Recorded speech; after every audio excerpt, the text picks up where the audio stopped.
What up, everybody? It's Chris Roscoe with Operation Moksha, and today I'm going to be talking about jealousy and envy. I'm going to be talking about where jealousy comes from. I'm going to be talking about how it functions and how it behaves, and then ultimately how to integrate it so that you can stop it from ever becoming envy. Because in my own personal experience, I've found that envy is essentially jealousy that's been allowed to rot and go bad and turn into this foul, disgusting version of itself.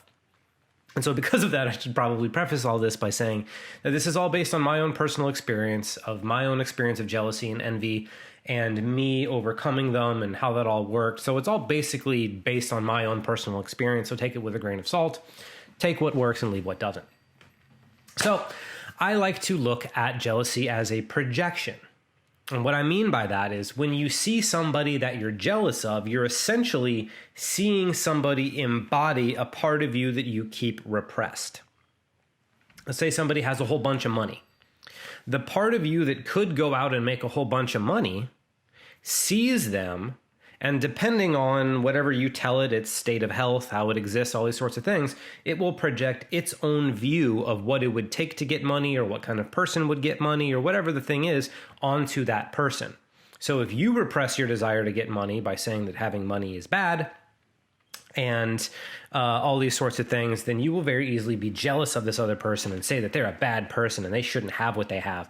Because if I were to try and get money, I could only do it in a bad way. Therefore, if this person is going to get money, it must mean that they did it in a bad way. And so I'm jealous of them, and it's dignified, and I should be jealous of them and all that sort of stuff. Now, this is an invitation into a much greater way of being, because I used to be this way with coaches that were much more successful than me. I would tell myself all kinds of stories about like why they have what I don't have and why they don't deserve it and why I secretly do deserve it because I'm secretly the just good one and they're not. I used to go through this whole rigmarole and it was all really stupid, especially once I realized that the way to become my version of that level of success is to integrate the part of me that is jealous of them and judging them. Because I would see these people embodying these like really big ways of being that would make all this content that had so many people love them. They make so much money. And I hadn't yet let that part of me that was equally capable of that free. And so I could only see it through these weird filters of like what this unhealthy version of me would have had to do in order to become that, and assume that that's what they did and be jealous of them and say all kinds of bad things about them.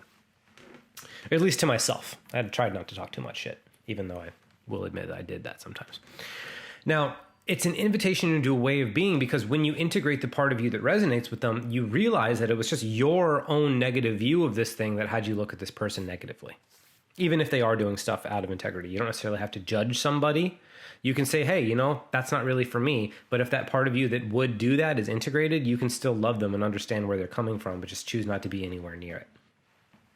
You can tell it's unintegrated if you still have a lot of judgments and emotions about it, because you're probably still judging the part of you that resonates with them. And so if you want to rise to your own level of success or your own level of whatever the thing might be, trust that your interpretation of what they're doing is based on you. And if you integrate the part of you that resonates with them, then you can find your own level of success or whatever it might be. Now, that's one level of version.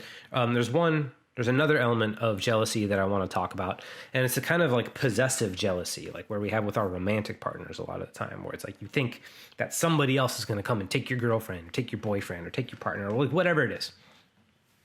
And this is still a projection, because you're kind of self-judging yourself as somebody that is lacking something inherent and important, which is probably true. You're probably repressing something really, really important. And then if you look around at the environment around you and you think that somebody's going to come and take your girlfriend or take your boyfriend or whatever, it's probably because you see people embodying parts of you that you keep repressed, that you know are attractive and that you know are good and that you know would make you seem more attractive and all these things, but you keep them hidden out of fear. And so you're possessive, because you're like, all these people that embody all these things that I won't let myself embody could come and take what's mine, when actually you could just use that projection and say like, all right, what do I think these people have that I don't? What are they embodying that I won't let myself embody, and why won't I let myself embody that? And as you continually ask yourself these questions and get the very difficult answers that will come up, and you start to do the integration work, what you'll find is that your possessiveness will go away because you don't have anything to worry about. You're someone that you like. You're someone that is being your best self. You're being someone who you feel is truly worthy of good things because you're not keeping key and essential elements of your personality hidden away somewhere. And so you start to feel more worthy, more capable, and more good and all these sorts of things. And so you're not as possessive because you're not worried about people taking anything away from you. Instead, you can just be so loving with yourself and so good with yourself that it's like, yeah, if you decide to leave, then that's what's best for you. And you can love people and support people and not have to have that possessive kind of jealousy. And so there's the kind of jealousy where you see somebody embodying something that you won't let yourself embody, and you get all weird about it. You judge them and you say all kinds of things, and clearly you're jealous, but it's just because they're embodying something that you won't let yourself embody. So the question is why? And then the possessive kind of jealousy, it's like, again, the same thing. Who do you think is going to come and take this thing? And why do you think they would take it? What is it that they have that you think you don't have that would make them take this? Like all this sort of thing. You ask these questions and they'll give you insights into how you can fill yourself out a little bit more. Now, I did say that I was going to talk about envy too, because envy, in my personal opinion, is the really nasty version of this, right? Like you can be jealous of somebody in a very mild version. You can think, oh no, they're in competition with me. And like, since I'm a coach, this is a thought I've had before. It's like, oh no, so they're going to get all the clients and all the things, and they're going to do the thing better than I did. And oh no, what do I do? I'm jealous of this person. It's not really that big of a deal. But once it goes into envy, then it's like, fuck, it's like, oh my, like you start to like make up these stories, and then maybe you want to take the person down, and then maybe like you want to get revenge on them and all these really kind of horrible things. You start to like believe these things and seed in them and want to act on them. And to me, this is what happens when the invitation to integration is not heeded.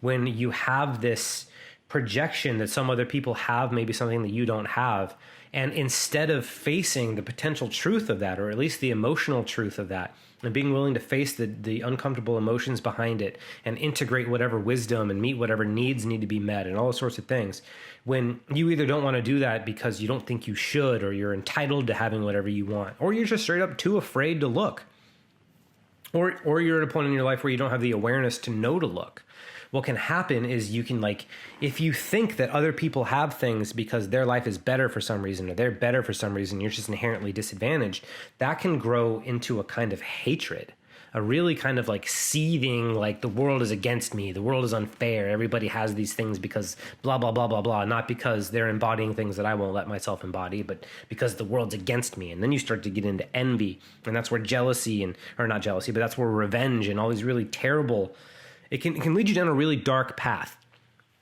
And so it's absolutely essential to heed the call to integration, to know that if you're feeling jealous, that there is some part of you saying that you're incomplete, and that there's some part of you being repressed that has essential skills for you that could teach you how to be that which you'd like to be more like, even if you don't like the way that they're doing it. Because like I'm not going to say any names, but there's a really successful coach that I admire their success, but I don't like any of their content. I don't like any of the way that they do things, but I admire their success.